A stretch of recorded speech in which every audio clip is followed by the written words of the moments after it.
അനുഗ്രഹിക്കപ്പെട്ട ഒരു ദിവസം തന്ന ദൈവത്തിന് നന്ദി. കർത്താവിൽ ബലപ്പെട്ട് വളരുന്ന ഓരോ വ്യക്തികളും ഈ കാലഘട്ടത്തിൽ തന്നെ എല്ലാവർക്കും ഒരു മാതൃകയാണ്. ഏറ്റവും വലിയ വിജയം എന്താണെന്ന് ഒരാളോട് ചോദിച്ചപ്പോൾ അദ്ദേഹം പറഞ്ഞത്, സമാധാനം നിറഞ്ഞ മനസ്സിൽ ജീവിക്കുന്നതാണ് ഏറ്റവും വലിയ സക്സസ്, ഏറ്റവും വലിയ വിജയം. ബിസിനസ്സിൽ വിജയിക്കുന്നതോ വിദ്യാഭ്യാസത്തിൽ വിജയിക്കുന്നതോ എല്ലാം കോമൺ ആണ്. എന്നാൽ അങ്ങനെയുള്ളവർക്കെല്ലാം വലിയ സമാധാനമുള്ളൊരു മനസ്സുണ്ടാകണമെന്നില്ല. വലിയ വിജയങ്ങൾ കൊയ്തവരെല്ലാം ആത്മഹത്യ ചെയ്തില്ലേ? എന്നാൽ പൗലോസ് ശീലാസിനെയൊക്കെ നോക്കിയേ, അവർ ജയിലിൽ കിടക്കുമ്പോഴും അവർ സന്തോഷിച്ച് പാട്ടുപാടി ദൈവത്തെ സ്തുതിക്കുന്നു. കർത്താവ് തരുന്ന സമാധാനം കൊണ്ട് നിറഞ്ഞ ഒരു മനസ്സുള്ള വ്യക്തിയാണോ? നിങ്ങളാണ് ഭൂമിയിൽ ഏറ്റവും വിജയിച്ച വ്യക്തി.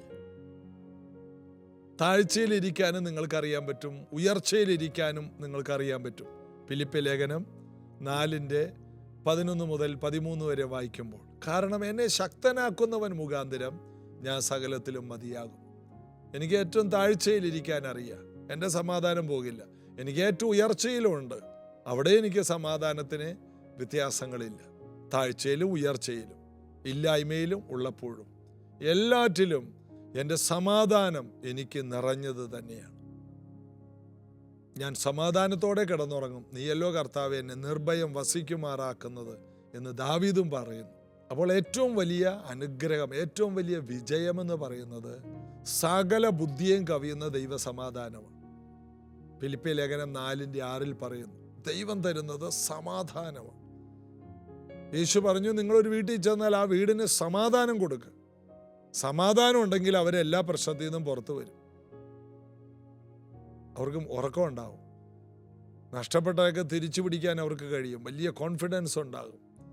കർത്താവ് നമുക്ക് തരുന്നത് സമാധാനമാണ്. എല്ലാ പിരിമുറുക്കത്തിൽ നിന്നും അവർ പുറത്തു വരും, എല്ലാ നിരാശയിൽ നിന്നും പുറത്തു വരും. അവർക്ക് ഉറപ്പാണ്, എനിക്കൊരു കർത്താവുണ്ട്, അതാണ് ഏറ്റവും വലിയ സമാധാനം. എൻ്റെ അപ്പൻ സ്വർഗസ്ഥനായ പിതാവാണ്, അതാണ് ഏറ്റവും വലിയ സമാധാനം. ഇന്ന് യേശു നമ്മുടെ കർത്താവാണെന്നുള്ള ഉറപ്പ്, അത് വലിയ സമാധാനമാണ്. പരിശുദ്ധാത്മാവ് നമ്മോട് കൂടെ ഉണ്ടെന്നുള്ളത് വലിയ സമാധാനമാണ്. അത് ദൈവദൂതന്മാർ നമ്മുടെ ചുറ്റും കാവലുണ്ടെന്ന് പറയുന്നതിനേക്കാൾ വലുതാണ്. ദൈവം നമ്മെ കാണുന്നു, അത് 100 ദൂതന്മാർ നമ്മുടെ ചുറ്റും നിൽക്കുന്നതിനേക്കാൾ വലിയ കാര്യമാണ്. കർത്താവ് നമ്മോട് കൂടെയുണ്ട്, കർത്താവ് നമ്മിൽ വസിക്കുന്നു. നമ്മിലുള്ളവൻ ലോകത്തിലുള്ളവനേക്കാൾ വലിയവനാണ്. അതാണ് ഏറ്റവും വലിയ സമാധാനം. ഈ സമാധാനം നിങ്ങളുടെ അകത്ത് കയറി പിടിച്ചിട്ടുണ്ടെങ്കിൽ നിങ്ങൾ പോകുന്നിടത്തെല്ലാം ദൈവപ്രവൃത്തി കണ്ടിരിക്കും. അത് നമ്മുടെ അവകാശമാണ്. കർത്താവ് അനുഗ്രഹിക്കട്ടെ. അപ്പോസ്തല പ്രവൃത്തിയിലേക്ക് നമുക്ക് വരാം. 12-ാമത്തെ അധ്യായത്തിൽ 11-ാം വാക്യത്തിൽ, പത്രോസിന് സുബോധം വന്നിട്ട് കർത്താവ് തൻ്റെ ദൂതനെ അയച്ച് ഹേരോദാവിൻ്റെ കയ്യിൽ നിന്നും യഹൂദ ജനത്തിൻ്റെ സകല പ്രതീക്ഷയിൽ നിന്ന് എന്നെ വിടുവിച്ചിരിക്കുന്നു എന്ന് ഞാനിപ്പോൾ വാസ്തവമായി അറിഞ്ഞിരിക്കുന്നു എന്ന് അവൻ പറഞ്ഞു. ജയിലിൽ കിടന്ന പത്രോസ് ഇതാ ഹേരോദാവിൻ്റെയും യഹൂദന്മാരുടെയും പ്രതീക്ഷകളെ പൊളിച്ചു ദൂതൻ അവനെ പുറത്തു കൊണ്ടുവന്ന കാര്യം മനസ്സിലാക്കി. അത് മനസ്സിലാക്കി ദൈവത്തെ സ്തുതിക്കുന്നു. എല്ലാ ശത്രുവിൻ്റെ എല്ലാ പദ്ധതികളെയും പൊളിച്ച് ദൈവം നിന്നെ പുറത്തു കൊണ്ടുവരും. ഒരിക്കലും ആർക്കും രക്ഷിക്കാൻ കഴിയാത്തിടത്തൊക്കെ കർത്താവിന് പ്ലാനുണ്ട്. ഈ വചനം അതാണ് പറയുന്നത്. 12-ാം വാക്യം, ഇങ്ങനെ മനസ്സിലാക്കിയ ശേഷം അവൻ മർക്കോസ് എന്ന് മറുപേരുള്ള യോഹന്നാന്റെ അമ്മ മറിയയുടെ വീട്ടിൽ ചെന്നു. അവിടെ അനേകർ ഒരുമിച്ച് കൂടി പ്രാർത്ഥിച്ചു കൊണ്ടിരുന്നു. പത്രോസ് അവിടെ എത്തി. ആര് പ്രാർത്ഥിക്കുന്നുവോ ആ പ്രാർത്ഥിക്കുന്ന ജനത്തിൻ്റെ ഇടയിലേക്കാണ് പത്രോസ് പോകുന്നത്. പ്രാർത്ഥന മറുപടിയെ വലിച്ചുകൊണ്ടുവരും. പത്രോസിന് അവിടെ പോകാതിരിക്കാൻ കഴിയില്ല. പത്രോസിന് ആ നാട്ടിൽ നിന്ന് രക്ഷപ്പെടണം. കാരണം നേരം വെളുക്കുമ്പോൾ ഹേരോദാവ് തന്നെ അന്വേഷിക്കും. മുഴുവൻ സൈന്യത്തെ അയച്ച് ജനത്തിൻ്റെ ഇടയിൽ നിന്ന് തപ്പിയെടുക്കാൻ നോക്കും. അപ്പോൾ പത്രോസിന് കിട്ടിയ സമയം കൊണ്ട് ഓടി രക്ഷപ്പെടണ്ടേ? എന്നാൽ പത്രോസിനെ പ്രാർത്ഥനയുടെ മറുപടി ആകുന്ന പത്രോസിനെ അവിടെ ചെല്ലാതെ കഴിയില്ല. കാരണം അവരാണ് പത്രോസിനെ പുറത്തെടുക്കാൻ ദൈവസന്നിധിയിൽ ഇരിക്കുന്നത്. അതുകൊണ്ട് അവരുടെ അടുക്കലേക്ക് മറുപടി ചെല്ലണം. അത് വൈകാൻ പാടില്ല. രാത്രി തന്നെ അവരിരുന്ന ഒരു പകലാരംഭിച്ച പ്രാർത്ഥനയായിരിക്കാം. ആ പ്രാർത്ഥനയിൽ അന്ന് രാത്രി തന്നെ 24 മണിക്കൂർ തികയുന്നതിനുള്ളിൽ പത്രോസ് അവരുടെ വീട്ടുപടിക്കൽ എവിടെ ഇരുന്ന് പ്രാർത്ഥിക്കുന്നു അവിടെ മറുപടി വന്നു. ആമസോൺ ഓർഡർ പോലെ എവിടെ വരാനാണ് നമ്മൾ ഉദ്ദേശിക്കുന്നത് അവിടെ വന്നിരിക്കും. ഇതുപോലെ നമ്മൾ എവിടെ ഇരുന്ന് പ്രാർത്ഥിക്കുന്നുവോ അവിടെ തന്നെ നമ്മുടെ കണ്ണിൻ്റെ മുൻപിൽ മറുപടി കൊണ്ടുവരും. ഇതാ പത്രോസ് ആ വിടുതൽ മനസ്സിലാക്കിയിട്ട് ആദ്യം പോകുന്നത് ആ മർക്കോസിന്റെ വീട്ടിലേക്കാണ്. അവിടെ ചെന്നപ്പോൾ ഭയങ്കര പ്രാർത്ഥന നടക്കുകയാണ്. പ്രാർത്ഥന എന്ന് പറഞ്ഞാൽ പത്രോസിന് വേണ്ടി ഭയങ്കര പ്രയറാണ്. കൺഫസ് ചെയ്യുന്നു, പത്രോസ് വരും, പത്രോസ് ഇപ്പോൾ വരും, ഞങ്ങളത് വിശ്വസിക്കുന്നു, പത്രോസിനെ ഇപ്പോൾ നമ്മൾ കാണും. എല്ലാവരും ചേർന്ന് പറ, പത്രോസ് ഇപ്പോൾ വരാൻ പോകുന്നു, പത്രോസിനെ നമ്മൾ കാണും, പത്രോസ് ഇന്ന് നമ്മുടെ കൂടെ ചായ കുടിക്കും. ഇതൊക്കെയാണ് പറയുന്നത്. അപ്പോൾ അവൻ പടിപ്പുര വാതിക്കൽ മുട്ടിയാറെ രോധ എന്ന ബാല്യക്കാരത്തി വിളി കേൾപ്പാൻ അടുത്തു വന്നു. പത്രോസിന്റെ ശബ്ദം തിരിച്ചറിഞ്ഞ് സന്തോഷത്താൽ പടിവാതിൽ തുറക്കാതെ അകത്തേക്കോടി. പത്രോസ് പടിപ്പുര വാതിക്കൽ നിൽക്കുന്നു എന്നറിയിച്ചു. കൺഫസ് ചെയ്യുന്നവരോട് ഇപ്പോൾ പത്രോസ് വരും, ഇപ്പോൾ പത്രോസ് നമ്മുടെ കൂടെ കാപ്പി കുടിക്കും, ഇപ്പോൾ പത്രോസ് നമ്മൾ പത്രോസിനെ കാണും. ഭയങ്കര വിശ്വാസം പറയുന്നത്. എന്നാൽ രോധ എന്ന ചെറുപ്പക്കാരി ചെന്ന് പറഞ്ഞപ്പോൾ അവർ അവളോട് നിനക്ക് ഭ്രാന്തുണ്ട് എന്ന് പറഞ്ഞു. അവളോ അല്ല, ഉള്ളത് തന്നെ എന്ന് ഉറപ്പിച്ചു പറയുമ്പോൾ അതവൻ്റെ ദൂതനാകുന്നു എന്ന് പറഞ്ഞു. ഇപ്പോൾ വരുമെന്ന് പറഞ്ഞവരാണ് ഇപ്പൊ പറയുന്നു, പത്രോസ് ഒന്നുമല്ല, പത്രോസിന്റെ ദൂതനായിരിക്കും, നിനക്ക് വട്ടാണ്. പ്രാർത്ഥിച്ചതിന്റെ മറുപടി നമ്മുടെ കണ്ണിന്റെ മുമ്പിൽ വരുമ്പോൾ നിനക്ക് വട്ടാണെന്ന് പറയാൻ തോന്നുന്നെങ്കിൽ ആ വ്യക്തിക്ക് അവിശ്വാസമായിട്ടാണോ അങ്ങനെ പറയുന്നത്? അല്ല, വാസ്തവത്തിൽ അവർക്ക് പോലും ചിന്തിക്കാൻ കഴിയാത്ത വിടുതലാണ് അവരുടെ കണ്ണിന്റെ മുമ്പിൽ വന്ന് നിൽക്കുന്നത്. പത്രോസ് ഒരിക്കലും പുറത്തു വരാനുള്ള യാതൊരു പഴുതുമില്ലെന്ന് അറിഞ്ഞിട്ട് ഒരു ഉപവാസം പ്രാർത്ഥനയായിട്ടിരുന്നത്. എന്നാൽ ആ പ്രാർത്ഥനയുടെ ഉള്ളിൽ തന്നെ പത്രോസ് അവരുടെ മുമ്പിൽ വന്നു. നിങ്ങളിങ്ങനെ ചില കാര്യങ്ങളൊക്കെ കാണാൻ പോയി. കർത്താവ് അത് ചെയ്യും. എനിക്ക് വർഷങ്ങൾക്ക് മുമ്പ് ഒരു ചരിത്രം ഓർമ്മയുണ്ട്. എറണാകുളത്ത് ഏലൂർ FACTയുടെ അടുത്ത് മണ്ണന്തുരുത്ത് ഫെറി എന്ന് പറയും. ഇപ്പോൾ വരാപ്പുഴ പാലം ചേരാനെല്ലൂരും പറവൂരുമായിട്ട് ബന്ധിപ്പിക്കുന്ന ഒരു പാലമുണ്ട്. വരാപ്പുഴയും ചേരാനെല്ലൂരും ഇത് തമ്മിൽ ബന്ധിപ്പിക്കുന്ന മണ്ണന്തുരുത്തും ചേരാനെല്ലൂരും, അതിനിടയിലാണ് ആസ്റ്റർ മെഡിസിറ്റിയൊക്കെ ഉള്ളത്. അവിടെ പണ്ട് പാലമൊന്നും ഇല്ലായിരുന്നു. അവിടെ ഒരു ഫെറി ഉണ്ടായിരുന്നു. ആൾക്കാർക്ക് കടന്ന് വേണം വണ്ടിയൊക്കെ കൊണ്ടുപോകാനായിട്ട്. അപ്പോൾ ആ മണ്ണന്തുരുത്ത് ആ ജംഗ്ഷനിൽ ആ ഫെറിയുടെ അടുത്ത് ഒരു വീട്, ആ ഏറ്റവും ഒടുവിലത്തെ വീട്, അത് അവർ വാടകയ്ക്ക് താമസിക്കുന്നൊരു വീടായിരുന്നു. അവർ പ്രാർത്ഥന കൂട്ടം ആ വീട്ടിലെ ആ പ്രാർത്ഥിക്കുന്ന ആ കുടുംബത്തിലെ ആ വീട്ടിലെ ആ കുടുംബനാഥൻ്റെ സഹോദരിയുടെ മോൻ വീട്ടിൽ നിന്ന് ഇറങ്ങിപ്പോയി. അവൻ 9-ലോ 10-ലോ പഠിക്കുകയാണ്. അവൻ വീട്ടിൽ നിന്ന് പോയി, പണങ്ങിപ്പോയി. അവൻ എങ്ങോട്ട് പോയെന്ന് അറിയില്ല. അങ്ങനെ അവരും അവിടെ പ്രാർത്ഥനയുമായിട്ട് ഉപവാസമായിട്ട് ഇരിക്കുകയാണ്. അങ്ങനെ ഇരിക്കുമ്പോഴാണ് ഞാൻ എൻ്റെ വീട്ടിലിരുന്ന് പ്രാർത്ഥിക്കുകയാണ്. ഞാൻ ആ വീട് കാണാൻ കാരണം എന്നോട് കർത്താവിൻ്റെ ആത്മാവ് പറഞ്ഞു, നീ എഴുന്നേറ്റ് നടക്കാൻ പറഞ്ഞു. ഞാൻ നടന്ന് ആ കാലത്തൊക്കെ അങ്ങനെയാണ്. 91-ലൊക്കെ 1990 നടന്ന് 5-8 കിലോമീറ്റർ ഞാൻ നടന്ന് ഈ വീടിൻ്റെ മുമ്പിൽ വന്നപ്പോൾ കർത്താവിനോട് പറഞ്ഞു, ഈ വീട്ടിൽ കയറാൻ പറഞ്ഞു. ഞാൻ കതകിന് പോയി തട്ടി. കതക് തുറന്നപ്പോൾ അന്ന് അവിടെ ഒരു പ്രവാചകയുണ്ടായിരുന്നു. അവരുടെ ഈ കൊച്ചിൻ്റെ അമ്മയുടെ അനിയത്തിയാണ്, വയനാട്ടുകാരി ലീലാമ്മ കതക് തുറന്നു. ഞാൻ ആദ്യമായിട്ട് ഇവരെ കാണുന്നു. ഒരു കതക് തുറന്നപ്പോൾ തന്നെ എന്നോട് പറഞ്ഞു, വാ കയറി വാ, നിങ്ങളെ ഞാൻ ഇന്നലെ ദർശനത്തിൽ കണ്ട ആളാ, കയറിക്കോളാൻ പറഞ്ഞു. ഞാനങ്ങനെ ആ വീട്ടിലോട്ട് കയറി അവരുടെ കൂടെ പ്രാർത്ഥിക്കുകയാണ്. ഇതാരാണെന്നറിയില്ല, എന്നെ അവർക്കറിയില്ല, എനിക്കവരെ അറിയില്ല, അവരുടെ കാര്യവും അറിയില്ല, ഞാൻ ചോദിച്ചുമില്ല.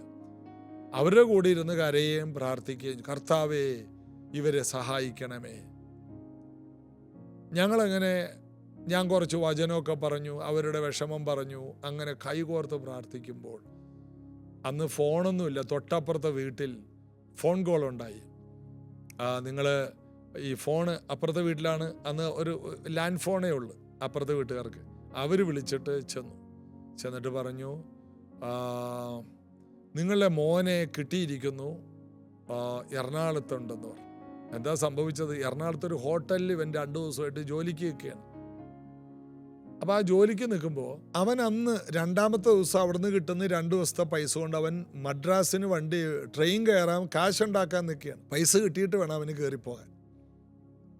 അങ്ങനെ ഈ 2ാം ദിവസം അവിടെ ഭക്ഷണം കഴിക്കാൻ വന്ന ഒരാൾ ഈ മേശ തുടക്കാൻ വന്ന ഈ ചെറുക്കനെ ശ്രദ്ധിച്ചിട്ട് വെറുതെ അയാൾക്ക് പറയാൻ തോന്നിയാണ്, എടാ കയ്യൊക്കെ കയറി പിടിച്ചിട്ട്, എടാ സത്യം പറ, നിന്നെ പോലീസിനെ കൊണ്ട് ഞാൻ പിടിപ്പിക്കും, നീ നല്ല വീട്ടിലെ ചെറുക്കനല്ലേ, നീ എന്തിനിവിടെ വന്നു, സത്യം പറയടാ. അവനങ്ങോട്ട് പേടിച്ച് വിറച്ച് കരയാൻ തുടങ്ങി. അവൻ പറയാം, എൻ്റെ പേര് ഇതാണ്, എൻ്റെ അപ്പൻ്റെ പേര് ഇതാണ്, ഞാൻ മണ്ണന്തുരുത്ത് ഫെറിയിൽ ഇന്ന വീട്ടിലെയാണ്, ഞാൻ ഇന്ന് ട്രെയിൻ കയറി ചെന്നൈക്ക് പോകാൻ നിൽക്കുകയാണ്, അതിനുള്ള പൈസക്ക് വേണ്ടിയാണ് ഇവിടെ ഞാൻ ഈ ജോലിക്ക് നിൽക്കുന്നത്. അദ്ദേഹം ഫോൺ ആ വീടിനോട് ലൊക്കേഷൻ മനസ്സിലാക്കി അവിടെ ഒരു വീടിൻ്റെ എങ്ങനെയോ നമ്പർ തപ്പി അയാൾ വിളിച്ചു. ഈ വീട്ടുകാർ ഓടിച്ചെന്നു. അയാൾ അതുവരെ ഇവനെ പിടിച്ചുകൊണ്ട് നിന്നു. എറണാകുളത്ത് ഒരു ഹോട്ടലിൽ നിന്ന് അവനെ കിട്ടി. ഒന്ന് ആലോചിച്ച് നോക്കി, ഇന്ന് അവൻ അങ്കമാലിയിൽ ഒരു വലിയ ഉയർന്ന നിലയിലെ ഒരു ജോലിയൊക്കെ ചെയ്ത് ജീവിച്ചു. കഴിഞ്ഞ വർഷം ഞാൻ UK ചെന്നപ്പോൾ എന്നെ UK ഞാനായിരിക്കുമ്പോൾ അയർലൻഡിൽ നിന്ന് എന്നെ ഇവൻ വിളിക്കുകയാണ്. എന്നോട് പറഞ്ഞു, പാസ്റ്റർ ഇവിടെ നാട്ടിൽ വന്നെന്നൊക്കെ അറിഞ്ഞു, ഞാനിവിടെ അയർലൻഡിലുണ്ട്. ആരാണെന്നൊക്കെ ചോദിച്ചപ്പോൾ ഇവൻ കഥയൊക്കെ പറഞ്ഞു. ഞാൻ പറഞ്ഞു, നീ എങ്ങനെ ഇവിടെ വന്നു?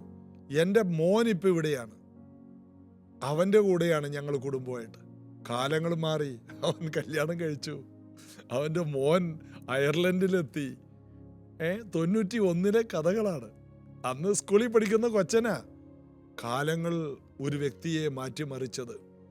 പ്രാർത്ഥന ഒരു വ്യക്തിയെ ആയുസ്സുള്ളവനാക്കിയതും കുടുംബസ്ഥനാക്കിയതും. അവൻ്റെ അപ്പനും അമ്മക്ക് ഒരു മോനാണ്, ഒരു പെങ്ങളുണ്ട്, അതുകൂടാതെ ഒരു മോനേ ഉള്ളു. എന്നാൽ ആ മകൻ നഷ്ടപ്പെട്ടില്ല. പ്രാർത്ഥന. ഇതൊക്കെ എൻ്റെ ജീവിതത്തിൻ്റെ ആരംഭ സമയത്ത് പ്രാർത്ഥനയ്ക്ക് ശക്തിയുണ്ടെന്ന് കാണിക്കാൻ ദൈവം എന്നെ പഠിപ്പിച്ച പാഠങ്ങളാണ്. ഇന്ന് ഇതെല്ലാം കേൾക്കുമ്പോൾ നിങ്ങൾ അറിയണം, പ്രാർത്ഥനയ്ക്ക് മറുപടിയുണ്ട്. കൈകോർത്തുകൊണ്ടിരിക്കുമ്പോൾ തന്നെ മറുപടി വന്നു. അവനെ കൊണ്ടുവന്ന് അവനെ കണ്ടിട്ടാണ് ഞാൻ തിരിച്ചു പോയത്. അതിനുശേഷം അവിടെ ഒരു ചർച്ച ഉണ്ടായിരുന്നു. ആ ചർച്ച് പിന്നെ ഏകദേശം 2-3 വർഷം ശുശ്രൂഷ ചെയ്തത് ഞാനായിരുന്നു. അവിടെയാണ് ഞാൻ പ്രസംഗിക്കാനൊക്കെ പഠിച്ചത്. ഈ ഒരൊറ്റ സംഭവത്തോടെ എനിക്കൊരു സഭ ശുശ്രൂഷകനായി അവിടെ കയറാൻ, അവിടെ വേറെ ശുശ്രൂഷകരില്ലായിരുന്നു, അവിടെ കയറി 3 വർഷം അവിടുത്തെ ഒരു ശുശ്രൂഷ ചെയ്യാനൊക്കെയുള്ള ഭാഗ്യം ദൈവം എനിക്ക് തന്നു. അപ്പോൾ ജീവിതത്തിൻ്റെ ഓരോ വഴികളാണ്. എനിക്കതൊരു വഴിയായിരുന്നു. ഞാനവിടെ ചെന്നത് അവർക്കൊരു വിടുതലായിരുന്നു. ഇതെല്ലാം പറയുമ്പോൾ ഒരു കാര്യം ഓർക്കണം, പ്രാർത്ഥനയ്ക്ക് പകരം ഒറ്റ കാര്യമേ ഉള്ളൂ, പ്രാർത്ഥന മാത്രമേ ഉള്ളൂ. വിശ്വസിക്കാൻ കഴിയാത്ത നിലയിൽ ദൈവം പ്രവർത്തിക്കും. കർത്താവിൽ ആശ്രയിക്കാം. ഇന്ന് നിങ്ങൾ ഏത് തകർന്ന വിഷയത്തിലാണോ അതിന്മേൽ കർത്താവ് പ്രവർത്തിക്കും. വിശ്വസിക്കാം. യേശു കർത്താവേ, ഇന്ന് ഈ അനുഭവങ്ങളും പ്രാർത്ഥനയെക്കുറിച്ചുള്ള വചനങ്ങളും കേട്ട ഈ പ്രിയപ്പെട്ടവർ, അവർക്ക് പോലും ചിന്തിക്കാൻ കഴിയാത്ത നിലയിൽ അവരുടെ വീട്ടുമുറ്റത്ത് മറുപടി വന്ന് കയറുന്നത്, 24 മണിക്കൂറിനുള്ളിലൊക്കെ മറുപടി വന്ന് കയറുന്നത് ഈ പ്രിയപ്പെട്ടവർ ഇന്ന് തന്നെ കാണട്ടെ കർത്താവേ. അതുപോലെ ഒന്ന് കർത്താവിനെ ഒന്ന് വിശ്വസിച്ച് പ്രാർത്ഥിക്കാൻ ഈ മക്കളുടെ വീടുകൾക്ക് ഇന്നു മുതൽ പരിശുദ്ധാത്മാവെ അന്തരീക്ഷമുണ്ടാക്കണമേ. വചനത്തിലും ആത്മാവിലും ഇരുന്ന് ബലപ്പെട്ട് കർത്താവിൻ്റെ കാൽക്കൽ മുറുകെ പിടിച്ച്, നീ എന്നെ അനുഗ്രഹിക്കാതെ ഞാൻ നിന്നെ വിടില്ലെന്ന് പറഞ്ഞ യാക്കോബിനെ പോലെ പ്രാർത്ഥിച്ച് മറുപടി പിടിക്കുന്നവരായി ഓരോ പ്രിയപ്പെട്ടവരും മാറട്ടെ. അനുഗ്രഹിക്കുന്നു യേശുവിൻ നാമത്തിൽ. ആമേൻ. നിശ്ചയമായും നിങ്ങളുടെ പ്രാർത്ഥനയ്ക്ക് 24 മണിക്കൂറിനുള്ളിൽ കർത്താവ് നിങ്ങളുടെ വീട്ടുവാതുക്കൽ മറുപടി കൊണ്ടുവരാൻ മതിയായവനാണ്. വിശ്വസിക്കുക. നിങ്ങളുടെ പ്രാർത്ഥന വിഷയങ്ങൾ കമൻറ്റ് ബോക്സിലിടാം, പ്രൈസ് റിപ്പോർട്ടുകളിടാം, നിങ്ങളുടെ അഭിപ്രായങ്ങളിടാം, നിങ്ങളുടെ പ്രോത്സാഹനങ്ങളിടാം. ഞങ്ങൾ കാത്തിരിക്കുന്നു. God bless you.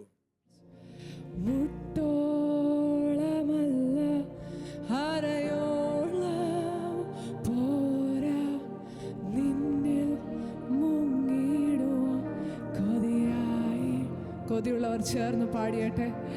മുട്ടോളമല്ല ഹര